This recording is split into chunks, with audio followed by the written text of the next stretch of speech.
ഹസ്കർ, നേരത്തെ RSS രാഷ്ട്രീയ സ്വയം സേവക സംഘം എന്താണ് എന്നുള്ളത് താങ്കൾ പല ആലങ്കാരിക പ്രയോഗങ്ങളിലൂടെയും വ്യക്തമാക്കി കഴിഞ്ഞു. പക്ഷേ ഇവിടെ CPM അല്ലെങ്കിൽ ഇടതുപക്ഷം എന്താണ് കേരളത്തിൽ ചെയ്തുകൊണ്ടിരിക്കുന്നത്?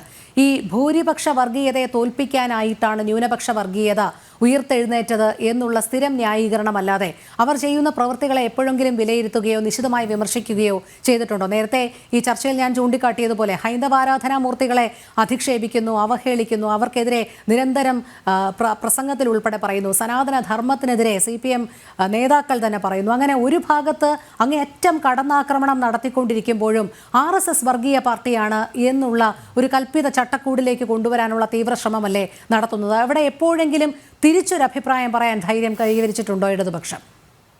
അല്ല രോഹിണി, RSSന്റെ ആത്യന്തിക രാഷ്ട്രലക്ഷ്യം എന്ന് പറയുന്നത് ഹിന്ദു രാഷ്ട്രം സ്ഥാപിക്കുക എന്നുള്ളതാണ്. അതിൽ നിന്ന് RSS നിലവിൽ മാറിയിട്ടുണ്ടോ എന്നുള്ളതിലാണ് ഏറ്റവും വലിയ ചോദ്യം ഉയരുന്നത്. മാത്രമല്ല, സവർക്കറും ഗുരുജി ഗോൾവാർക്കറും തമ്മിലുള്ള രാഷ്ട്രീയ സൈദ്ധാന്തിക അഭിപ്രായ വ്യത്യാസങ്ങൾ. കാര്യം RSSനെ സൈദ്ധാന്തികമായി ഇന്ത്യയിൽ വേരുറപ്പിക്കുന്നതിൽ നിസ്തൂലമായിട്ടുള്ള സേവനം നൽകിയിട്ടുള്ളത് ഒരുപക്ഷെ ഗുരുജി ഗോൾവാർക്കറുടെ ദാർശനികപരമെന്ന് തോന്നുന്ന തരത്തിൽ സർവശാസ്ത്ര യുക്തികളെയും നിരാകരിച്ചുകൊണ്ട് എഴുതപ്പെട്ടിട്ടുള്ള ലേഖനങ്ങളും പുസ്തകങ്ങളാണ്. അപ്പൊ സ്വാഭാവികമായും ആ പുസ്തകങ്ങളുടെയും തുടർ പറ്റിക്കൊണ്ടാണ് ഇന്ത്യ എന്ന് പറയുന്ന സങ്കല്പത്തെ മാറ്റിമറിക്കുന്നതിന് ഉതകുന്നതായിട്ടുള്ള രാഷ്ട്രീയ ചിന്തകൾ ഒരുപക്ഷെ രൂപപ്പെടുത്തിയെടുത്തിട്ടുള്ളത്.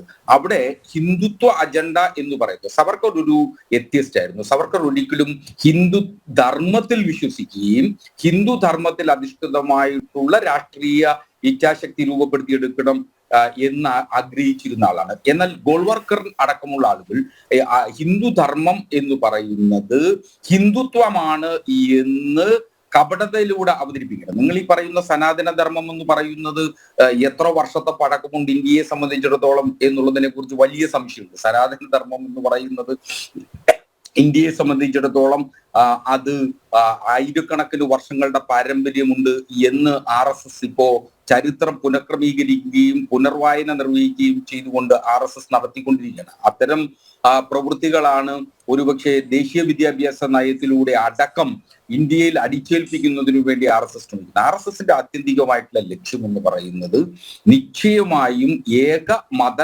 കേന്ദ്രീകൃതമായിട്ടുള്ള ഒരു രാഷ്ട്രസങ്കല്പമാണ്. അവിടെ ഇതര മത സ്വഭാവങ്ങളായിട്ടുള്ള വ്യക്തികൾക്ക് രാഷ്ട്രത്തിന് പുറത്തു പോകണമെന്നുള്ളത്. അവരുടെ ദേശീയതാ സങ്കല്പം പോലും കൃത്യമായി ഹിന്ദു എന്ന് പറയുന്ന സാംസ്കാരിക സ്വത്വത്തിൽ അധിഷ്ഠിതമായിട്ട് മാത്രമാണ്. അതിനപ്പുറം നിൽക്കുന്നവരെല്ലാവരും ഇന്ത്യക്ക് പുറത്തു പോകണം എന്ന് നിർബന്ധ ബുദ്ധി പിടിക്കുന്ന ദാർശനിക ചിന്തകളാണ് RSS അവതരിപ്പിച്ചുകൊണ്ടേയിരിക്കുന്നത്. അതിൽ മാറ്റം വരാതെ RSSന്റെ സ്വീകാര്യതയെ സംബന്ധിച്ച് RSSനെ വിമർശിക്കുന്ന ആളുകൾക്ക് അതിൽ നിന്ന് മാറി പറയാനാവില്ല എന്ന് തന്നെയാണ് ഞാൻ കരുതുന്നത്. മാത്രമല്ല, ഇടതുപക്ഷത്തെ സംബന്ധിച്ചിടത്തോളം ഇടതുപക്ഷ കാഴ്ചപ്പാടുകൾ ഭൂരിപക്ഷ വർഗീയതയും ന്യൂനപക്ഷ വർഗീയതയും ഒരേപോലെ അപകടകാരിയാണെന്ന് കരുതുന്നവരാണ്.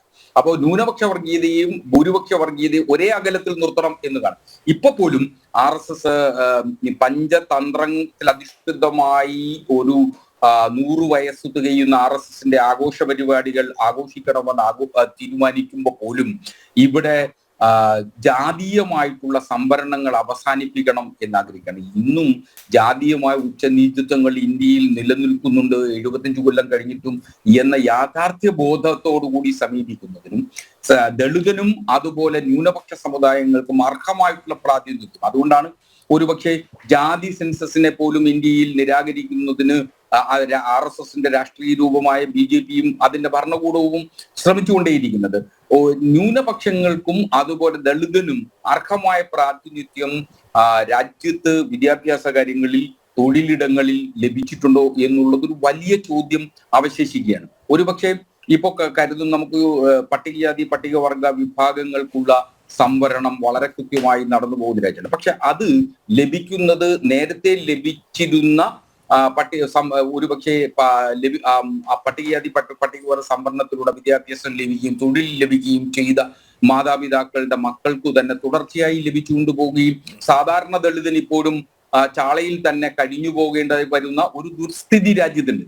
അത് മാറ്റിയെടുക്കുന്നതിന് ഒരുപക്ഷെ RSSനെ പോലുള്ള സംഘടനയ്ക്ക് ഒരുപക്ഷെ അതിൽ ഇടപെടാൻ കഴിയും എന്ന് കരുതുന്നതാണ്. കാരണം അവരുടെ ഒരു കാര്യം RSSനെ അഭിനന്ദിക്കേണ്ടത് തന്നെയുണ്ട്. അത് വളരെ ഹൃദയത്തിൽ തൊട്ട് തന്നെയാണ്. കാര്യം അവരുടെ പ്രവർത്തകരെ സംബന്ധിച്ചും വളരെ ചുരുക്കം ചിലരെങ്കിലും നിസ്തൂലമായി, ഒരുപക്ഷെ മറ്റ് ഇതര രാഷ്ട്രീയ പാർട്ടികളിൽ ഇല്ലാതെയും കാണാതെയിരിക്കുകയും ചെയ്യുന്ന ഒരു കാഴ്ച എന്ന് പറയുന്നത് സർവം ത്യജിച്ചു കൊണ്ടിട്ടുള്ള ഒരു സന്യാസ തുല്യമായിട്ടുള്ള ജീവിതം നയിക്കുന്ന നിരവധി RSS പ്രചാരകരെ നമുക്ക് രാജ്യത്തുടനീളം കണ്ടെത്താൻ കഴിയും. പക്ഷെ ഒരുപക്ഷെ അത് നേരത്തെ കമ്മ്യൂണിസ്റ്റ് പാർട്ടികളിൽ കമ്മ്യൂണിസ്റ്റുകാരായി ജീവിച്ചിട്ടുള്ള ആളുകളിലും ഒക്കെ അങ്ങനെ ഉണ്ടായിരുന്നുവെങ്കിൽ ഇന്ന് അത് വംശനാശം വന്നിട്ടുള്ളതാണ്. കമ്മ്യൂണിസ്റ്റ് പാർട്ടിയിലാണെങ്കിലും ഒരുപക്ഷെ മറ്റ് ഇന്ത്യയിലെ എല്ലാ രാഷ്ട്രീയ പാർട്ടികളിലും അത് ഇപ്പോഴും RSSന്റെ പ്രചാരകരായി കഴിയുന്ന മഹാഭൂരിപക്ഷം ആളുകളും സർവ്വം ത്യജിച്ചുകൊണ്ട് ഒരുപക്ഷെ തങ്ങളുടെ സംഘടനയ്ക്ക് വേണ്ടി പ്രവർത്തിക്കുന്ന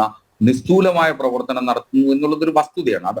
അങ്ങനെ ചില വസ്തുതകളെ പക്ഷെ അവരുടെ ലക്ഷ്യം എന്ന് പറയുന്നത് ആ ലക്ഷ്യത്തിലേക്ക് അവർ ഉയർത്തുന്ന ചോദ്യങ്ങളിലേക്ക് ആണ് അപകടകരമായിട്ടുള്ള ഒരു പരിണാമ സിദ്ധാന്തം ഇപ്പോ അപകടകരമായിട്ടുള്ള പരിണാമ സിദ്ധാന്തത്തിൽ നിന്നും ഇപ്പോ പഞ്ചതന്ത്രത്തിലേക്ക് പരിണമിക്കുമ്പോൾ അത് ഒരുപക്ഷെ അത് രാജ്യത്തിന്റെ ഒരു മികച്ച മാറ്റത്തിന് വേണ്ടി ഉതകട്ടെ എന്ന് ഞാൻ കരുതുകയാണ്.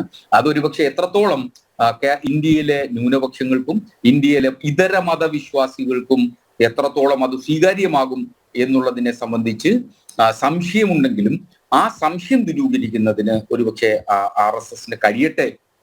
അങ്ങനെ കഴിഞ്ഞാൽ എപ്പോഴും ഒരു ജനാധിപത്യ രാജ്യത്ത് സംവാദത്തിന്റെ കൂടി ഉണ്ട് എന്നുള്ളത് കൊണ്ട് അത്തരം പ്രവർത്തനങ്ങൾ നടക്കട്ടെ എന്നാണ് ഞാൻ എന്നെ പോലുള്ള ആളുകൾ കരുതുന്നത്.